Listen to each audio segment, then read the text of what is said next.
Government order అన్నది additional collectors అందరినీ మన రెసిడెన్షియల్ స్కూల్ ఇన్స్టిట్యూషన్ కి ఇన్ఛార్జ్ గా డిస్ట్రిక్ట్ లెవెల్లో పెట్టుకుంటూ వాళ్ళు కంపల్సరీ నెలకి 2 సారి స్కూల్స్ లో వెళ్ళి విజిట్ చేయాలి, నైట్ స్టే చేయాలి అనేది చెప్పారు. At the same time all India service lady officers మేము వచ్చి రాత్రి టైం పిల్లలతో పాటు ఉండి వాళ్ళతో పాటు 1-to-1 మాట్లాడి వాళ్ళు సమస్యలను తెలుసుకుంటూ ఇంకా గ్యాప్స్ ఐడెంటిఫై చేసుకుంటూ మాట్లాడాలి అన్నది ఆదేశం రూపంలో వచ్చింది. దీనివల్ల రెసిడెన్షియల్ స్కూల్ సొసైటీ సెక్రటరీగా చాలా హ్యాపీగా ఫీల్ అయ్యాము. ఎందుకంటే 268 రెసిడెన్షియల్ స్కూల్స్ నా దగ్గర ఉంది. నేను ఒక రోజు ఒక స్కూల్ వెళ్ళాలి అని అనుకుంటే కూడా సంవత్సరంలో ఒకసారి ఒక స్కూల్ నేను కవర్ చేయగలుగుతాను. అండ్ అంత డీప్ ఇంటరాక్షన్ అనేది మనకి కుదురుతుందా అనేది తెలియదు. మనం స్పెండ్ చేస్తున్న 2-3 అవర్స్ లో ఎంత మనం తెలుసుకోగలుగుతామో అంతే తెలుసుకోగలుగుతాం. ఇప్పుడు ఆఫీసర్స్ అందరూ కూడా మనం స్కూల్స్కి వెళ్ళడం వల్ల డీప్ ఇంటరాక్షన్స్ జరుగుతున్నాయి. అండ్ బ్యాక్ ఎండ్ లో మాకు సమస్యలు కూడా దృష్టికి వస్తున్నాయి. కొన్ని స్కూల్స్ లో అబ్నార్మల్ స్ట్రిక్ట్నెస్ ఉంటుంది, కొన్ని స్కూల్స్ లో చాలా ill treatment of certain sector of students జరుగుతుంది. Shocking informations like 5th standard 6th standard కి ఇంగ్లీష్ పాఠాలకి టీచర్ రావట్లేదు. అలాంటి చిన్న చిన్న సమస్యలు కూడా మనకి, ఇది చిన్న సమస్య కాదు మనకి, యాక్చువల్లీ పెద్ద సమస్యలు, బట్ ఇది చిన్నది అని అనుకొని ఆ జోన్ లెవెల్లోనే ఉండిపోతున్న సమస్య కూడా మనకి ఇప్పుడు చెవికి వస్తుంది. దీనివల్ల అందరూ అలర్ట్ గా ఉంటున్నారు. ప్రిన్సిపల్సే చెప్పారు మీ మీదనే. హీ కేమ్ టు నో, ఈ ప్రిన్సిపల్ కొత్తగా వచ్చారు, వచ్చినప్పటి నుంచి ఇలాంటి సమస్యలు మన దృష్టికి తీసుకొని వస్తున్నారు. ఒక్క సందర్భం 2 సందర్భం కాదు. ఆ ప్రిన్సిపల్ నాకు చాలా సందర్భంలో మేడం పర్సనలీ మాట్లాడాలి, నేను చాలా ఎక్స్ప్రెస్ చేయాలి అని చెప్పినప్పుడు, నేను ఫస్ట్ అవును చెప్పినప్పుడు అనుకున్నది ఏంటంటే అందరూ ట్రాన్స్ఫర్ అయి వెళ్ళిన తర్వాత జోగిపేటకు వెళ్ళినది మాకు కొంచెం హైదరాబాద్ దగ్గర ఇవ్వండి అని అడగడానికి అన్ని చెప్తారని అనుకున్నాను. But later it turned out to be a very serious issue. So the principal told not only there was a huge division between the teachers, but also it was like they were slowly molding. As I told you, class teachers చెప్తే పిల్లలు వింటారు. slowly molding principal మీద వ్యతిరేకం చేయండి, ఈ principal ఇక్కడి నుంచి బయటకు వెళ్ళిపోతే ఎవరైనా ఇన్ఛార్జే ఉంటారు కదా, వాళ్ళ ఇష్టరాజ్యం.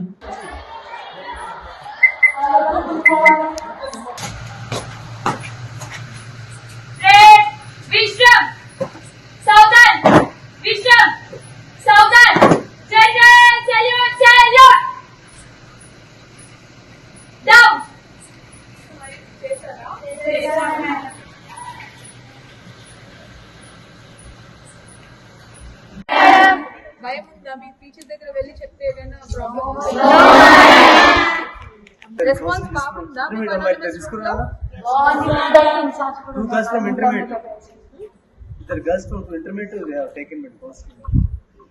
అదర్స్ ఇంకా అవైలబిలిటీ లేదా? అనానమస్ రూమ్ అందరికి పెట్టమని అన్నాం, అందరికి అవైలబుల్ ఉందా? మీకు తెలుసా ఎప్పుడు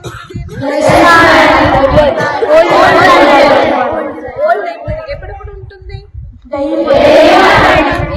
ఉంటుంది, ఏదైనా ఒక్క టైం ఉంటుంది. డైలీ మార్నింగ్ టు ఈవినింగ్ లోపల ఎవరు మాట్లాడుకుంటున్నారు, ఎవరు కూర్చున్నారు? డైలీ ఒక టీచర్. మీరు ఎలాంటి ఇబ్బందులు దాంట్లో చర్చించుకోగలుగుతారు? పర్సనల్ ప్రాబ్లమ్, తర్వాత study related problems, school related problems, తర్వాత health related problems, any issues in the family, office. వీళ్ళకి నైట్ వస్తాయి మేడం, మరి అమ్మ మీటింగ్ ఒక పాపకి ఒక రోజుకి ఎంత ఇవ్వాలి?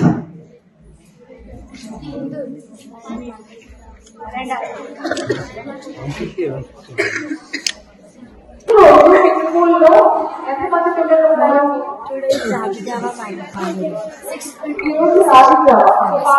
పెరుగు కోసం తీసి ఉంటారు కదా,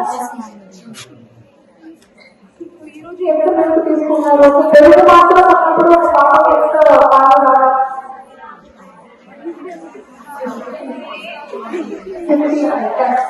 సో ఈరోజు మీకు ఎంతమంది పిల్లలు ఉన్నారు ఇక్కడ? 26. So 626 into 50 ml. 50 ml పాలు ఇవ్వాలంటే ఎన్ని లీటర్ తీసుకోవాలి?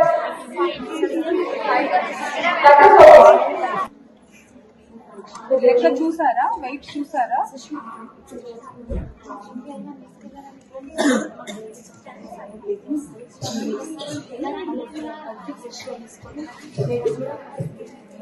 మీరు తీసుకున్నప్పుడు లోపల వెళ్ళి చూస్తున్నారా కూరగాయలు ఎలా ఉంది?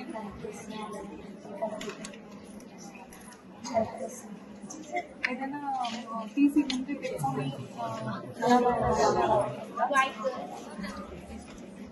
సో పిల్లలకి మానసికంగా ఏదైనా ఒకటి వాళ్ళు ఎక్స్ప్రెస్ చేయలేని పరిస్థితులు, అంటే బయట ఫ్రెండ్స్ లోపల చెప్పలేని పరిస్థితి, ఇంట్లో ఉంటే వాళ్ళ అమ్మ నాన్న దగ్గర మాట్లాడుకోవచ్చు, లేదా ఆ పాపని కొంచెం ఏదో అంత హ్యాపీగా లేదు అనేది తల్లి కానీ తండ్రి కానీ గుర్తు చేయగలుగుతారు. ఇక్కడ ఇంతమంది పిల్లలు ఉన్నప్పుడు మనకి సమ్టైమ్స్ అది తప్పిపోతుంది, వాళ్ళలో మానసికంగా ఉన్న మార్పులు వాళ్ళ ఫేస్ లో కనపడకుండా పోతుంది. సో ఈ అనానిమస్ రూమ్ అనేది ఆ పిల్లలు స్వచ్ఛందంగా వెళ్ళి నాకు ఈ ప్రాబ్లం ఉంది అని వాళ్ళు మాట్లాడుకోవచ్చు. అది ఫ్యామిలీ ప్రాబ్లమ్స్ కావచ్చు, పర్సనల్ ప్రాబ్లమ్స్ కావచ్చు, ఏదైనా వాళ్ళు వెళ్ళి చెప్పుకొని జస్ట్ చెప్పడానికి ఒక వ్యక్తి ఇక్కడ ఉన్నారు అని నమ్మకంతో పాటు దాంట్లో సీరియస్ ఇష్యూస్ మేము ఏదైనా నోటీస్ చేస్తే మేము ఇమీడియట్లీ టేక్ యాక్షన్ అకార్డింగ్లీ అనేది